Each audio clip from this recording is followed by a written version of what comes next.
Thank you, both of you.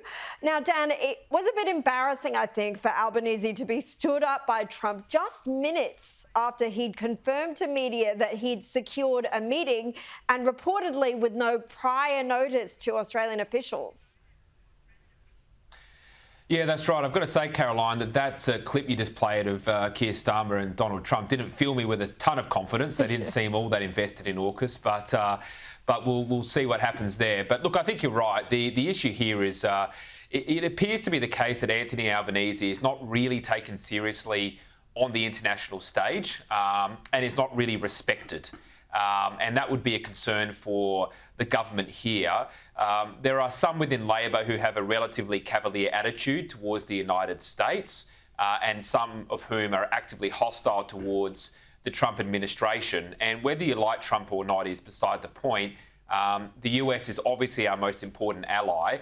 And so I think there's probably a sense from the United States that perhaps the current government here in Australia is not as committed and as serious as it should be about that defence relationship. So I think that explains why Trump has basically stood up Anthony Albanese on this occasion.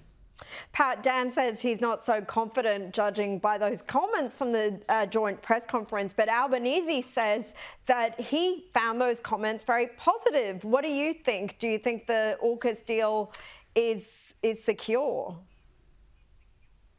Look, it needs to be secure, Caroline, doesn't it? I mean, this is such a fundamental part of our future in terms of defending ourselves and in terms of our best friend in America. As Dan says, America is our best friend, Donald Trump or otherwise. We need America. And the fact that this meeting hasn't taken place, I don't think you can blame Albo for that.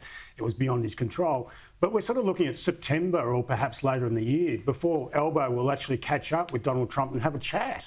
I mean, it does seem ridiculous given you've got Orcus on the table at the moment and it's under a review in the US, and you've got tariffs. You've got these really nation-changing sort of issues at stake at the moment. There does need to be a meeting.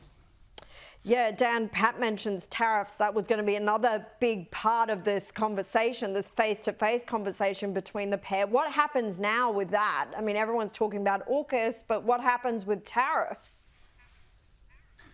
Well, I think the thing with tariffs is, yeah, I mean, we should have a talk with them and see if we can have a different arrangement, but we should focus on our own backyard first. I mean, the negative economic implications of the policies that we are imposing upon ourselves are far worse than anything the United States is doing. I mean, all you have to do is look at our energy policy and policies like net zero, which are causing massive increases to energy prices and smashing our industrial sector, or the regulation and red tape that's coming out of Canberra and state governments. So I think, this government has said it wants to have a productivity agenda. Well, the first thing you do is look at your own economic policy settings. And as I say, if you can negotiate a better deal, go for it. But let's focus on the things that we can control. Going back to that Orcus uncertainty, there have been calls for a backup plan. Here's Nationals MP Barnaby Joyce earlier today. You should have a contingency plan. As soon as the United States went out and said we're reviewing Orcus, alarm bells should have rung everywhere. Pat, is he right? Do we need a contingency plan now? Look, there seems to be sort of confidence, guided or not, on the fact that Orcus is safe within Australia. You see the comments from South Australia's Premier yesterday talking about the fact that we need to build submarines. And he's right. I mean, the world has been compared to the 1930s in terms of uncertainty. This could be a precursor for the next sort of world war, if you like. You've got all these conflicts going on. We need to be able to protect ourselves. And you look at those Chinese military exercises off the coast just late last year. We're not well placed to defend ourselves, and the world is going to pivot. Of that, we have no doubt. So we need submarines, we need Orcus, and we need that to be crystal clear and locked in for decades to come. So in terms of contingencies, I don't know whether that's the right way to go, but we certainly need to protect our future. Well, gentlemen, there's a hidden twist in the Albanese government's new super tax, and it's been brought to light. Treasurer Jim Chalmers' plan also includes a hidden death tax of sorts, where those who inherit super from someone who's died face a double tax sting, where unused tax credits will lapse, but capital gains taxes remain in place. Dan, what do you think of this idea? It hardly seems fair. Well, I agree, Caroline, it's not fair. And it shows what happens when your spending is out of control and there's no plan to rein in government spending. And if there's no plan to rein in spending, then taxes will need to go up and debt will continue to go up, which is just taxes in the future. So my concern here is ultimately that Labor is going to go to the electorate with much higher taxes, including, really the worst part about this is the unrealised gains component, which means you're going to get taxed on income that you have yet to earn. And that is one of the most concerning parts of it. So look, I think the more that this goes on and the more the debate goes on, the worse this looks for our country and the worse it looks for Labor.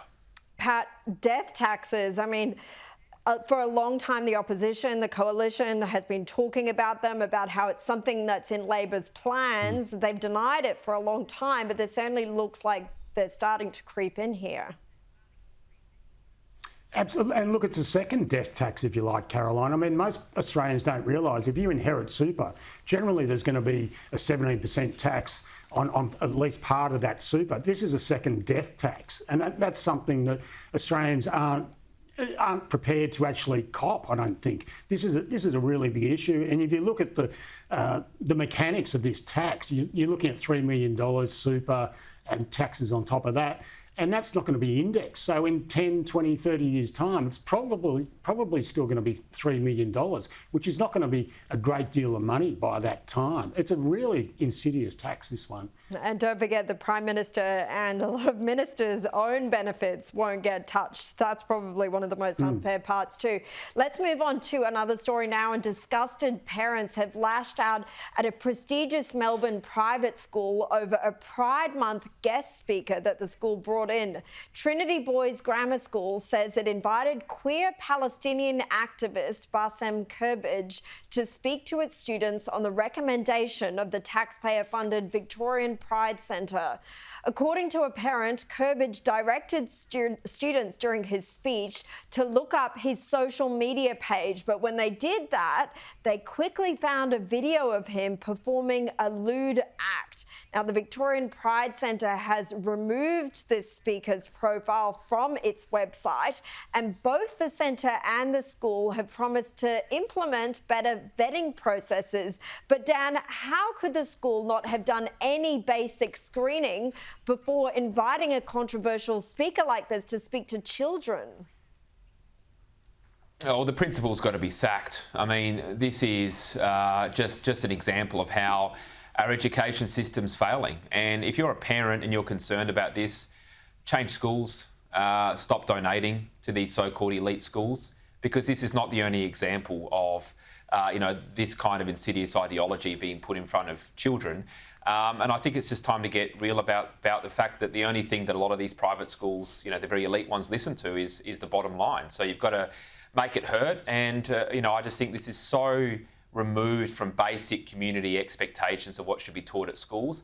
By the way, this is happening in the context of a rapidly declining education sector where governments are spending more and more every single year, yet results continue to go backwards. Children are less educated than in the past, and they're taught not only this kind of ideology, but they're taught to be ashamed of our country, ashamed of our history, and in doing so, ashamed of themselves. So if this isn't a wake-up call, I don't know what is.